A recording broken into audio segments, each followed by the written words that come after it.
Malgré toute l'aide que nous apporte un chien guide, il ne peut tout nous dire. Comment savoir, par exemple, dans le métro ou le RER, de quel côté il faut descendre? S'il y a une marche, un espace vide. Bien sûr, on peut demander, et les gens sont prêts à nous aider, mais ce n'est pas la bonne solution. Dans le métro parisien, les stations ne sont pas toujours annoncées.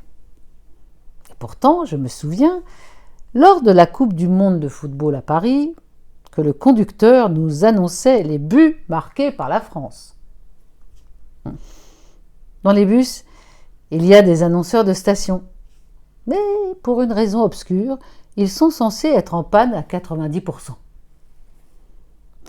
Lorsque vous voulez prendre un taxi avec votre chien guide, vous constatez que curieusement, 95% des chauffeurs de taxi souffrent d'une allergie aux poils de chien. Ouais. Le déficient visuel dérange. Et ce, d'autant plus qu'il conserve un certain degré d'autonomie. Car il échappe alors à la représentation sociale du pauvre handicapé. Ce qui fait défaut chez l'autre, c'est sa capacité à se représenter le handicap, à s'autoriser à penser la différence dans la singularité, plutôt que de penser le handicap dans l'infériorité, dans le mauvais, dans la gêne. Le singulier enrichit l'autre. Et à partir du moment où l'environnement est adapté, le singulier devient pluriel, et chacun trouve sa place dans la reconnaissance. Il n'y a pas d'universalité en soi, mais sans doute n'y a-t-il pas plus de singulier en soi?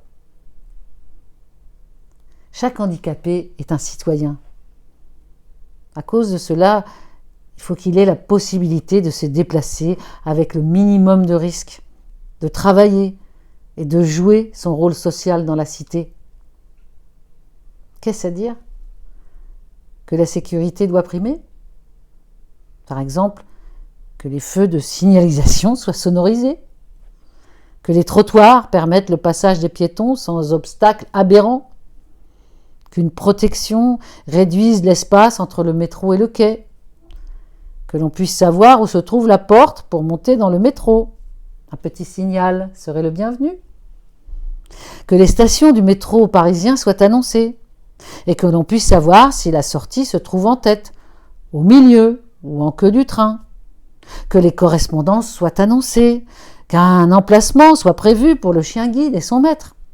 Enfin bref, l'accessibilité devrait être un droit, et un droit respecté. J'ai parlé essentiellement des transports, mais la même réflexion doit s'appliquer à l'environnement professionnel, à l'éducation, aux loisirs, etc., etc.